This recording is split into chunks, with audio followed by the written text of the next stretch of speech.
Estamos no ar, estamos na sala de leitura do Cerqueira César. Bem-vindo a todos que estão aí nos aguardando, bem-vindos os que estão chegando. É um prazer estar na companhia de vocês. É muito bom falar de cultura, conhecimento, informação. A gente vai cada vez mais enriquecer o nosso intelecto. Pessoal, muito prazer.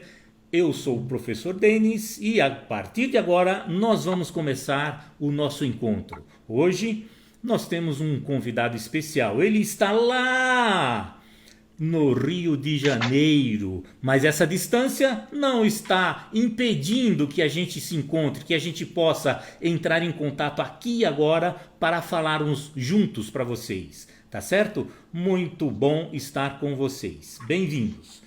Vou apresentar então.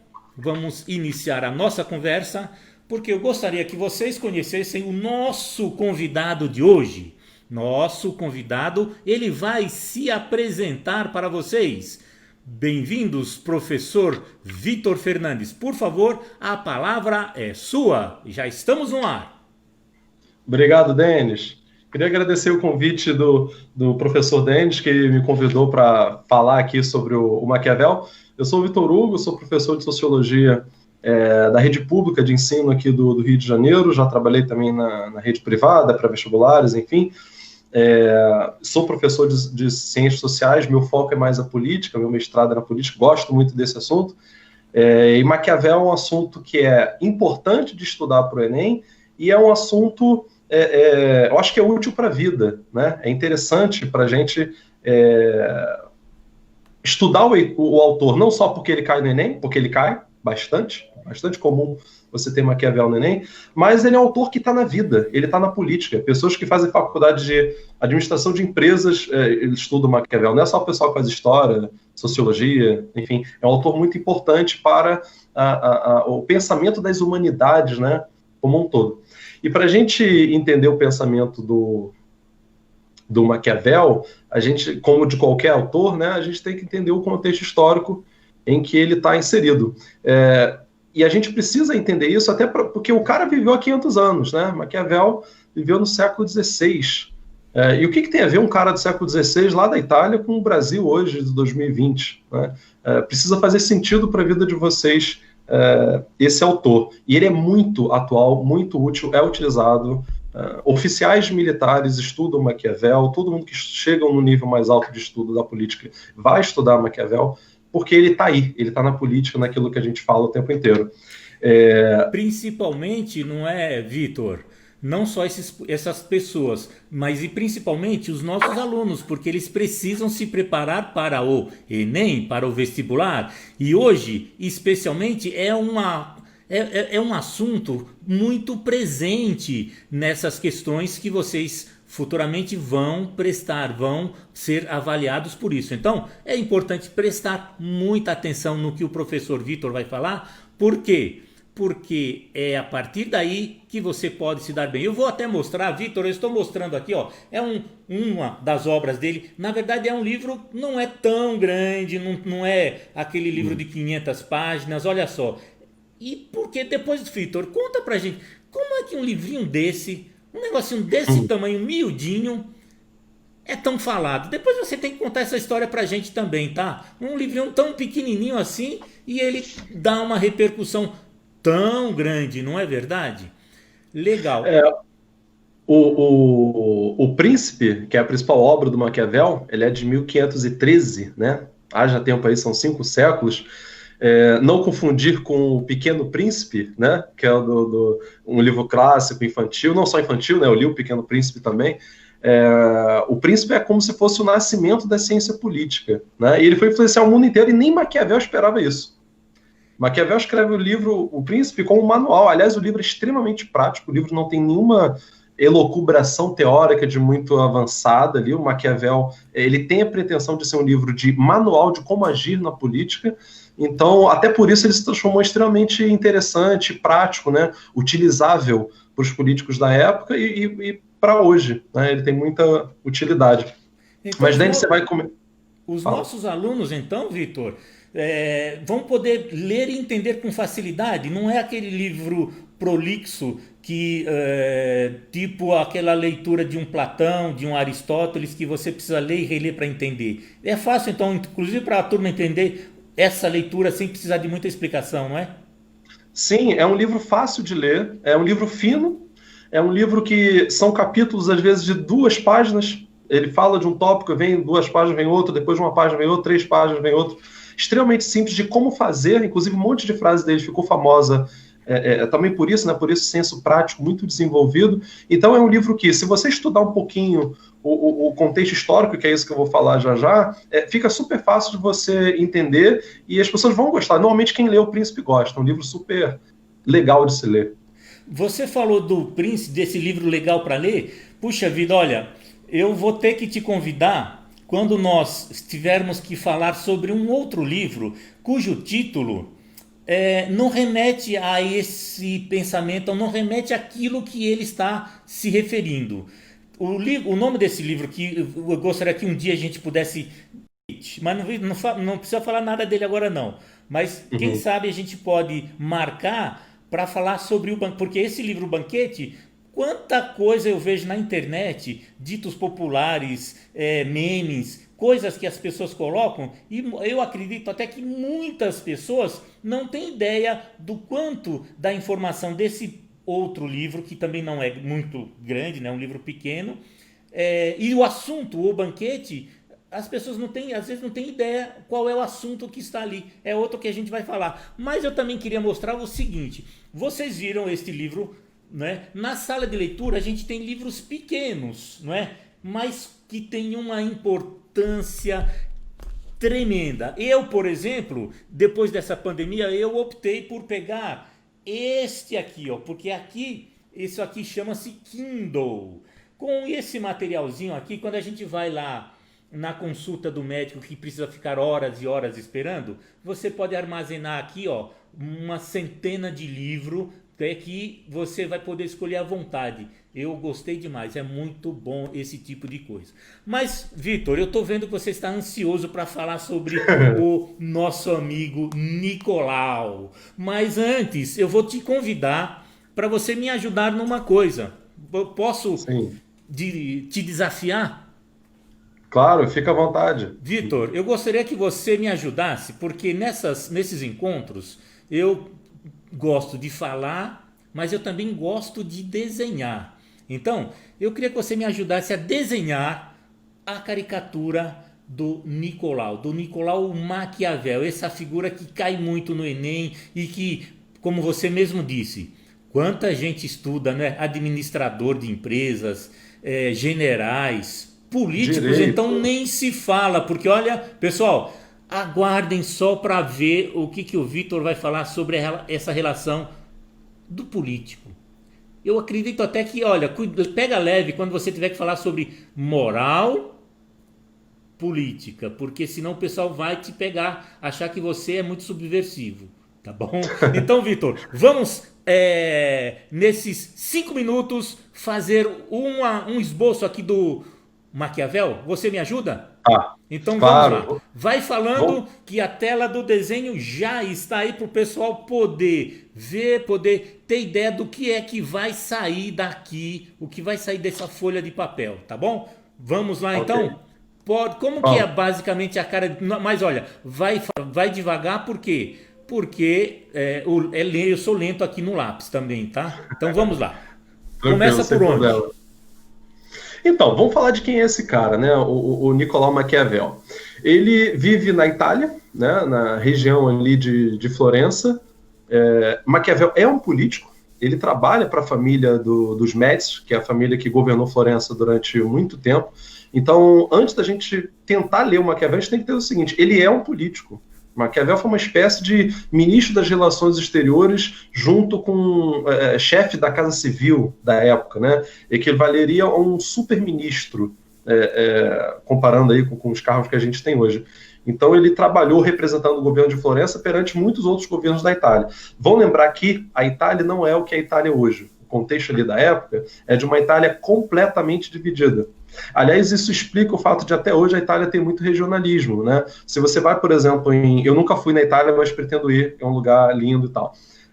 Tal como é no Brasil, né? Por exemplo, você tem o Rio Grande do Sul, que é muito diferente da Paraíba, que é diferente de São Paulo, que é diferente da Bahia.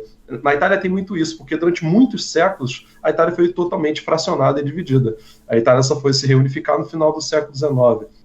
Então, você tinha a República de Florença, que é uma coisa, Nápoles é outra coisa, Roma é outra coisa, a Sicília é outra coisa, e todo mundo em guerra com todo mundo, a porrada comendo de todo mundo contra todo mundo, e esse é o estado em que Maquiavel vive. Maquiavel vive e é um político, né? Ele representa o governo de Florença em outros governos, então ele está no contexto de guerra de todos contra todos, como vai dizer um outro filósofo um pouco depois dele, que é o Thomas Hobbes, que é um grande autor também da política.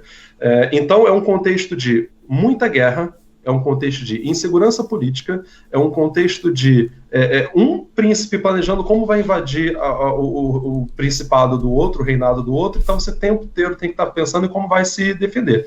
E Maquiavel trabalhou muitos anos, como eu já disse, como uma espécie de super-ministro da família dos Médicis, né, na cidade de Florença. E o Maquiavel, depois, essa cidade, essa família, sofre um golpe de Estado, que era bastante comum, dado a insegurança política que eles viviam, são retirados, então, do poder essa família, e Maquiavel, como obviamente era um super-ministro dessa família, roda também, sai, é retirado do governo. Maquiavel, então, vai para o exílio e passa muitos anos numa casinha, numa propriedadezinha que ele tinha. É um cara que vivia de política, gostava de política, vivia fazendo política. E ele começa a fazer o seguinte, então, bom, eu vou escrever sobre política. E ele começa a escrever baseado totalmente nas experiências dele, né? Experiências dele enquanto político, enquanto alguém que circulou, rodou ali a Itália toda, dialogando com os outros chefes de Estado, com os outros equivalentes a ministros das relações exteriores, e Maquiavel bola uma espécie de manual a ser entregue à família dos Médicis, de como eles deveriam retomar o poder, como se deveria, portanto, manter o poder, tomar o poder e em seguida manter o poder, porque essa era uma questão central ali na época. Você imagine, para fazer um paralelo, o Rio de Janeiro hoje, falando dessas questões de violência, em que você tem várias facções diferentes de tráfico de drogas. Aqui no Rio a gente tem Comando Vermelho, Terceiro Comando, a gente tem ADA, a gente tem Milícia A, Milícia B, Milícia C. Diferente de São Paulo, que você tem um PCC, enfim, e a polícia, que não tem tantas brigas de facção. O Rio de Janeiro, para você pensar na Itália da época, pensa no Rio de Janeiro hoje, que é totalmente dividido em vários grupos e tal, e que tem vários confrontos. Então, Maquiavel tenta fazer uma obra para poder agradar esse príncipe. Aliás, no próprio livro O Príncipe, ele diz que as pessoas, quando querem agradar o príncipe, às vezes dão um presente para ele, dão um cavalo, dão terras, dão uma joia bonita, enfim. Eu não. Para agradar o príncipe, o melhor presente que eu posso dar é oferecer meus conhecimentos políticos a ele. Então, Maquiavel escreve O Príncipe, que é um livro, que é uma espécie de manual de como conquistar e manter o poder, e dá isso de presente para a família Médici. E uma das grandes inovações de Maquiavel é que ele fala como a política deve ser. Ele está pouco se lixando como a política... como a política é. Ele está pouco se lixando como deve ser. Ele está pouco se lixando para o idealismo que se faz com relação à política. Maquiavel está preocupado com o seguinte: como é que as coisas são, de fato? E como que eu devo agir nesse mundo que as coisas são desse modo? Agora, para a gente entender essa forma de pensar do Maquiavel, tem que entender o contexto histórico ali em que ele está inserido. Maquiavel está no contexto de renascimento cultural, de humanismo. E o que é isso? Né? E aí a gente vai ver como é que essas coisas se casam com as outras disciplinas, com a história, com as artes, com a filosofia, com a própria sociologia, ciências sociais, né? O Renascimento é um movimento de espécie de retorno ao pensamento greco-romano. A Europa viveu 1000 anos de Idade Média, conhecido como Idade das Trevas, em que predominou o pensamento da Igreja, que vigorou uma moral cristã que impediu o desenvolvimento de pensamentos críticos para fora dessa lógica cristã. Então, tudo que ocorria no mundo, tanto no mundo físico quanto no mundo político, cultural, era explicado pela vontade de Deus. Então, se choveu, Deus mandou chuva. Se teve um terremoto, Deus mandou terremoto. Se a colheita foi boa, vamos agradecer a Deus pela colheita. Se a colheita foi ruim, Deus está nos punindo porque a gente não agiu de forma correta. Então, todo mundo era explicado pelo teocentrismo, né? Você coloca Deus no centro de tudo, tudo é explicado pela vontade de Deus. o homem não tem participação nisso. O homem é uma espécie de peça manipulada ali que deve simplesmente seguir a Deus. Ele não tem nenhuma capacidade de interferir no mundo. A lógica renascentista, desse renascimento cultural que vem lá dos gregos e romanos, e a lógica humanista é justamente uma oposição a esse teocentrismo, em que você coloca o homem no centro de tudo. E aí tem uma figura, uma pintura da época do Michelangelo, eu estava conversando aqui antes com o Denis, que eu não lembrava o nome correto da obra, que é o Nascimento de Adão, se o Denis tiver. Isso, a Criação de Adão, ela está no Criação ar agora. de Adão. Eu coloquei no ar Tá no agora. ar?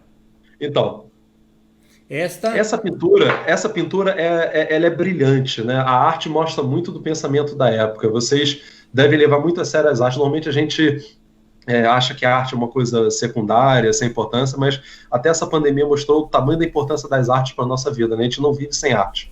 E o que essa pintura está mostrando para a gente? Aí o Denis pode me corrigir ou até complementar se quiser. É o homem se aproximando de Deus, né? Você vê o homem, e aliás é o homem se aproximando da divindade. A divindade sempre é representada como homem branco velho. Isso a representação do renascimento, na lógica cristã, ele tem essa representação aí.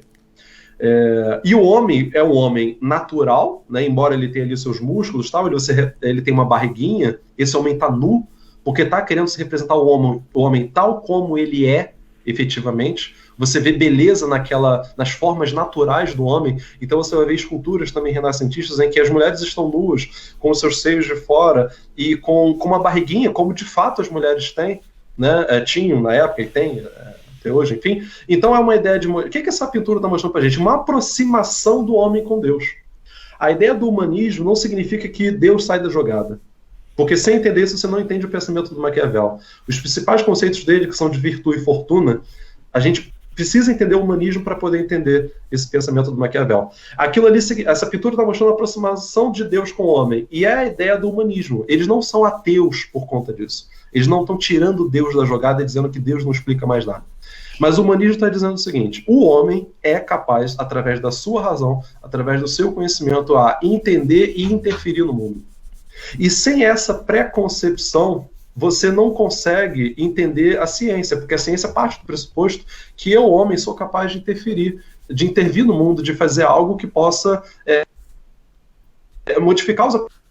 Então eu posso entender o porquê que ocorreu, que aconteceu, caiu um raio aqui. Eu posso entender o porquê de um terremoto, através da ciência, da geologia, enfim, das ciências que estudam isso, que eu não sei exatamente quais são. Eu consigo entender os fenômenos históricos estudando a história. Eu consigo entender a política através do estudo da política, e não acreditar que um reino venceu o outro, simplesmente porque Deus está do lado de um reino contra o outro reino. Eu passo a tentar entender que fatores históricos, sociais, políticos ali estão envolvidos, para explicar a política. Então, esse é o contexto ali da época. Então, Maquiavel passa a explicar a política, e Maquiavel está nesse contexto, em que está acreditando que o homem é capaz de explicar as questões do mundo, inclusive a política.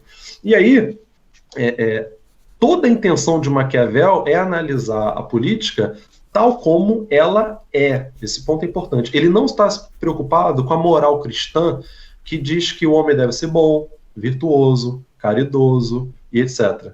Maquiavel vai dizer, ok, tem isso, mas a política não é assim. Ô, Vitor, que bom que... Olha, o que você está colocando é em cima daquela frase que nós já tínhamos, que comentei com você. Será que é por aí aonde entra esse pensamento que diz: política não se faz com água benta? É por aí que começa essa relação da ação do imperador, do rei, do príncipe, com os princípios morais da igreja? Com certeza. Esse é um bom exemplo, que, aliás, essa frase é usada até hoje, tem origem lá no livro de 1513 do Maquiavel, né, do Príncipe. Ele está querendo dizer o seguinte: não é com a moral cristã de que devemos fazer o bem sempre e jamais fazer o mal que a gente vai conseguir governar. Se você fizer isso, você vai ser um político frouxo, um político fraco, um político incapaz de manter o seu reino. E se você for incapaz de manter o seu reino, você vai propiciar o maior mal de todos, que é a guerra de todos contra todos, que é a insegurança, que é o clima de temor, clima de guerra, que essa lógica vai estar presente também no pensamento do Hobbes depois. Mas Maquiavel vai estar dizendo o seguinte: com essa lógica cristã, bondosa, solidária, etc., você não mantém o reino, você não mantém a paz no seu reino, você não consegue se sustentar no poder. Então a política, ela deve ter uma autonomia do pensamento religioso, da moral cristã tradicional. Então, Maquiavel ele traz uma outra moral, que é uma moral prática, que é uma moral que importa o resultado da sua ação, e não importa só a sua intenção. Nesse sentido, ele bate de frente com a moral cristã totalmente. Não sei se eu respondi, e se Dente quer comentar mais alguma coisa. Olha, não só você respondeu, como isso vai se ligar àquela outra frase em que diz: a política é uma atividade para os pecadores. Com certeza. É mais uma crítica à moral cristã aplicada à política. O Maquiavel tem uma moral, que eu vou desenvolver um pouco depois, que é a lógica de que os fins justificam os meios. Todo mundo já ouviu essa frase em algum momento da vida. E isso é muito mal compreendido, né? Parece que vale qualquer imoralidade, vale qualquer pecado para se obter um resultado.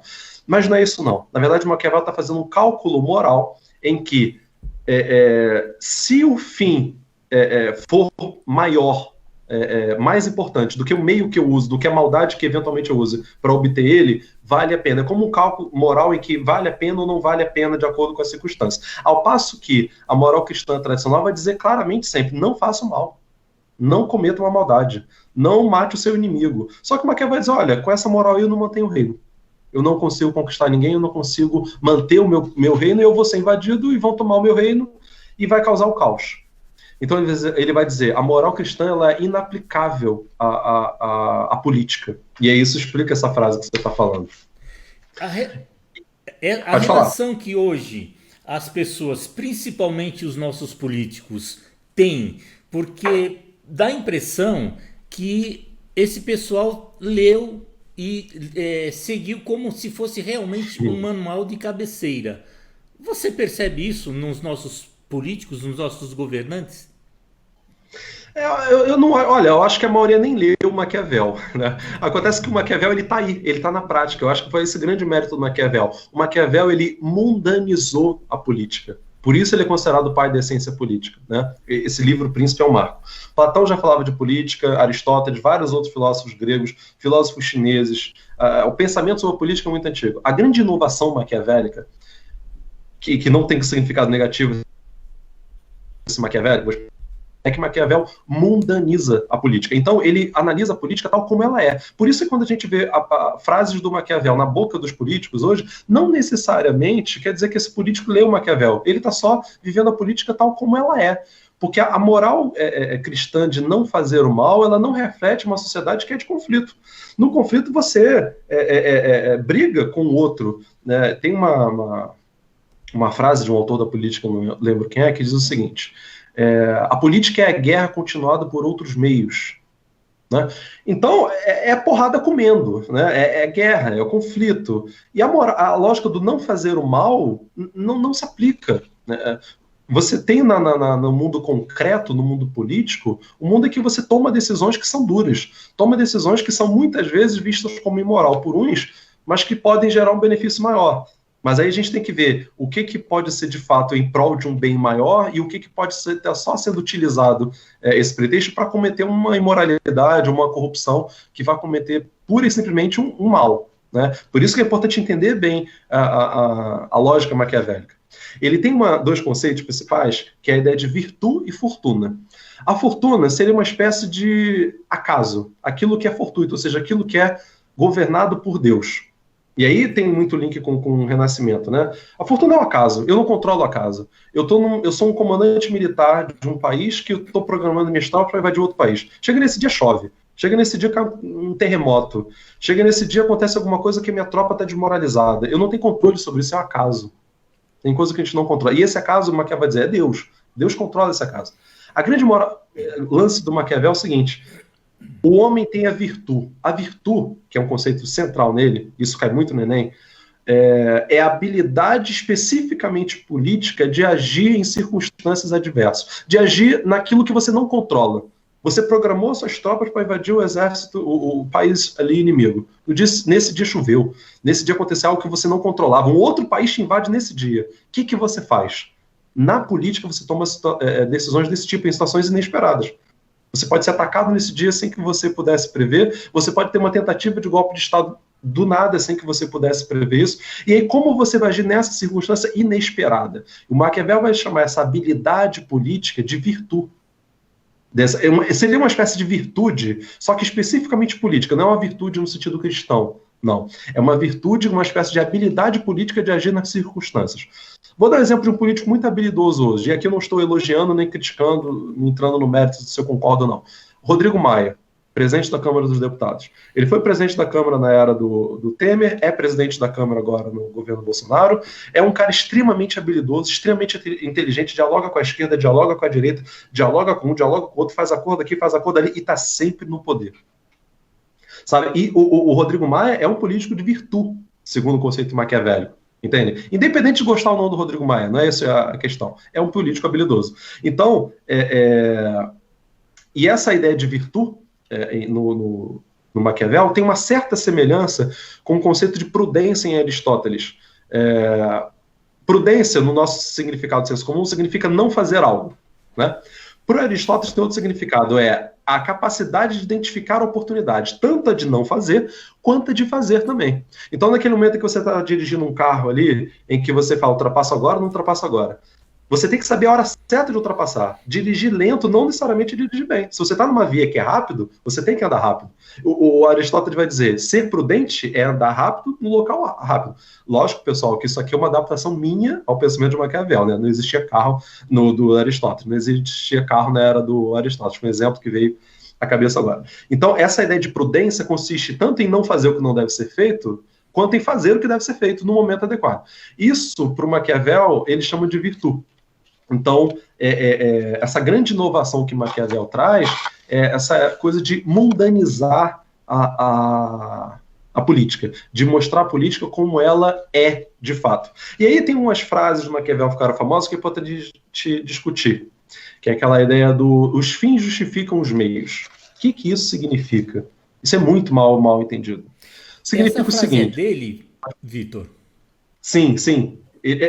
Essa frase, eu não lembro agora se é dele propriamente, mas é totalmente baseada na moral maquiavélica. Se eu não me engano, é dele sim, que já tem uns 5 anos a última vez que eu li O Príncipe. Ele 2 vezes.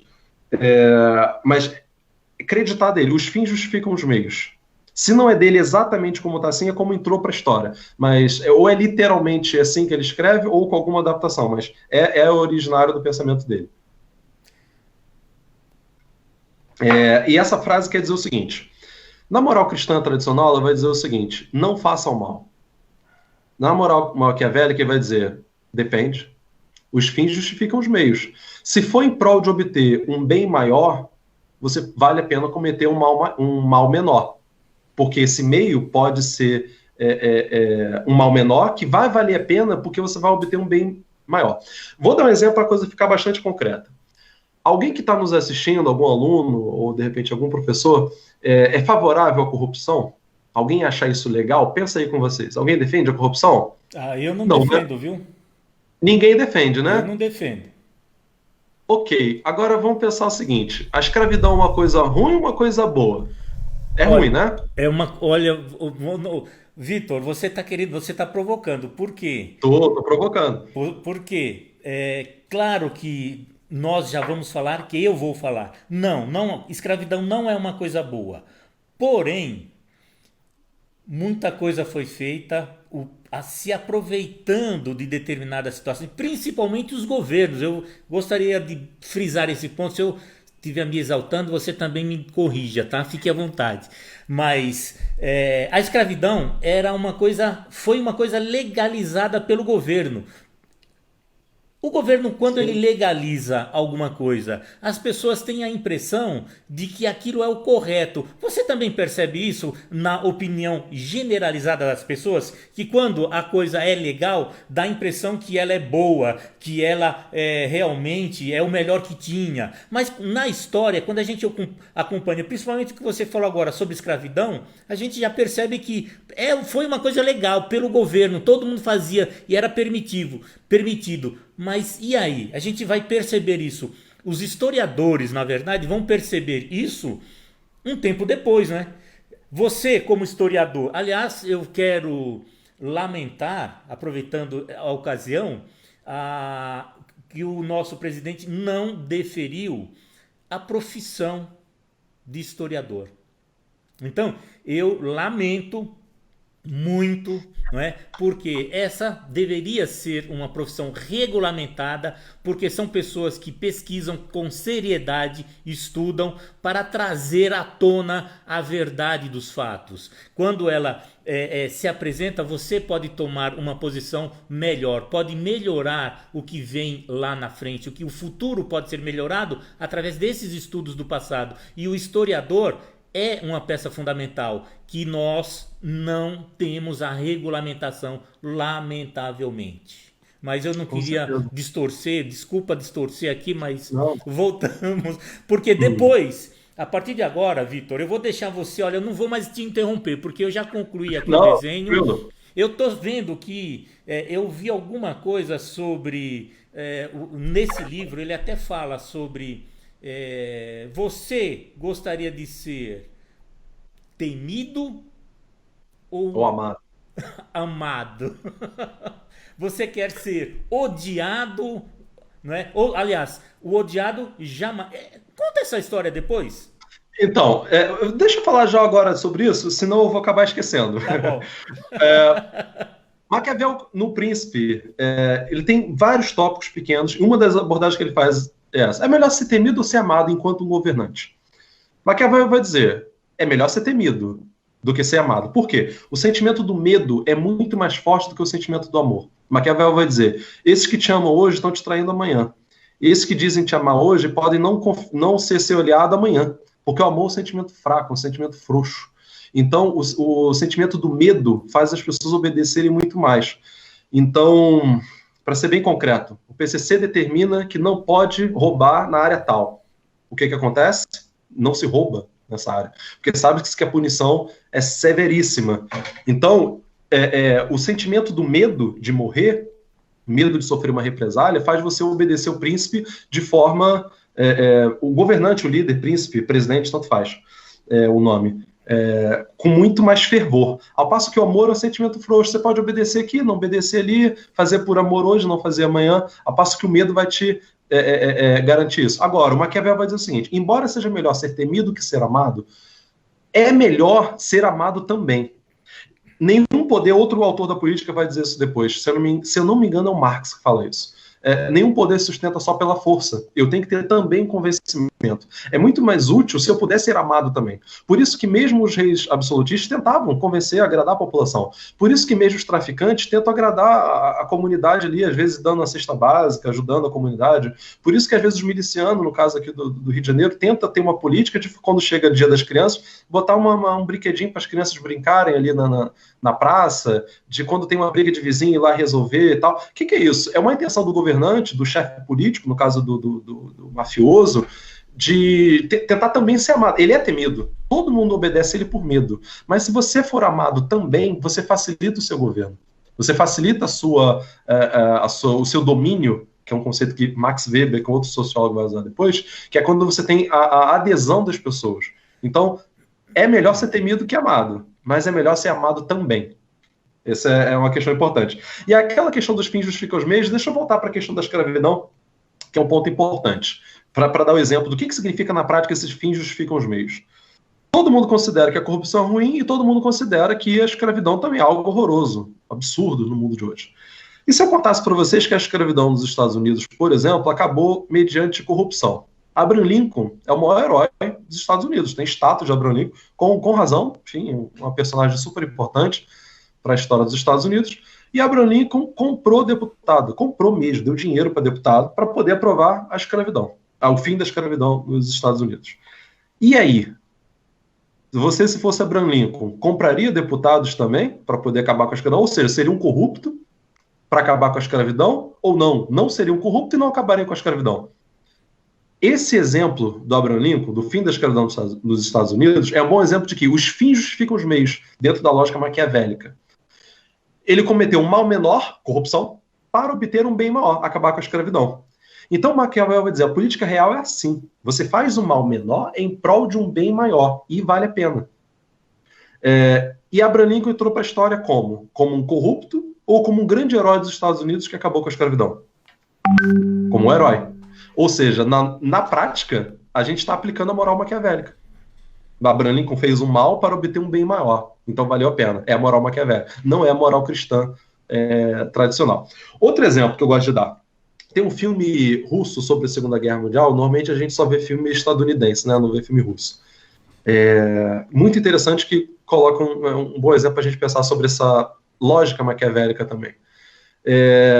As tropas nazistas estão invadindo ali a União Soviética, os soviéticos estão ali se defendendo, estão recuando e tal, e chegam num ponto em que tem uma cidade em que, se os alemães conseguirem passar daquela cidade, eles vão ter acesso às principais cidades soviéticas e tem condições de talvez de ganhar a guerra.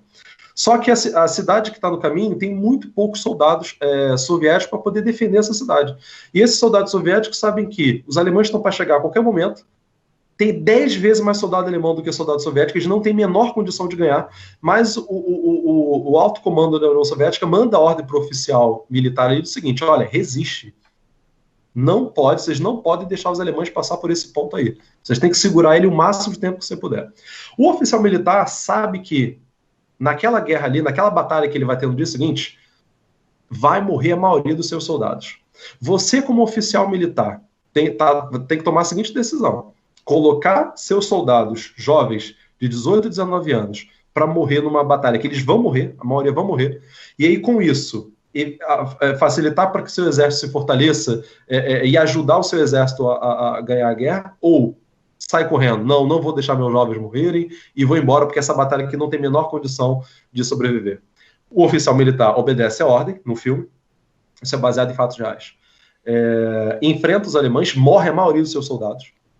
E ele, no dia anterior, antes de chegar a tropas alemãs, ele fala: os alemães estão vindo, eles estão em maior número, nós vamos lutar, nós vamos resistir o máximo que puder, mas se os alemães passarem por vocês, eles vão matar a gente, ganhar essa batalha, eles vão vencer a guerra, eles vão matar sua mãe, matar sua mulher, estuprar sua mulher antes, botar fogo na tua casa, matar seu filho, matar tudo, e humilhar seu país, etc e tal. Então vamos lutar até morrer. Mesmo que vá morrer a maioria. Ou seja, esse oficial militar está cometendo um mal menor, colocando soldados jovens para morrer numa batalha que vai ser perdida, para obter um bem maior, que é ajudar que seu país, favorecer para que seu país ganhe a guerra. Esse é mais um exemplo da moral maquiavélica sendo implantada.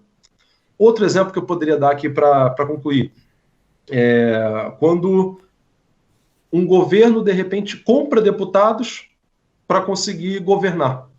O mensalão do PSDB, o mensalão do PT, são casos de corrupção.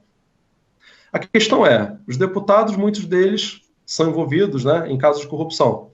Se você conseguir comprar alguns deputados, bom, 50 mil por mês, é corrupção? Lógico que é corrupção. Só que assim talvez você consiga governar. Na moral maquiavélica, vai se pensar o seguinte: estou cometendo um mal menor, corrupção, comprando deputados, isso na lógica cristã, é super errado. Mas vai se pensar, com isso eu consigo obter um bem maior, que conseguir governar e fazer boas políticas em prol da população. Por isso, por esse pensamento, a palavra maquiavélico virou sinônimo de diabólico no senso comum, porque ela meio que justifica atitudes de corrupção, atitudes de violência, atitudes de coisas que a gente considera erradas e imorais.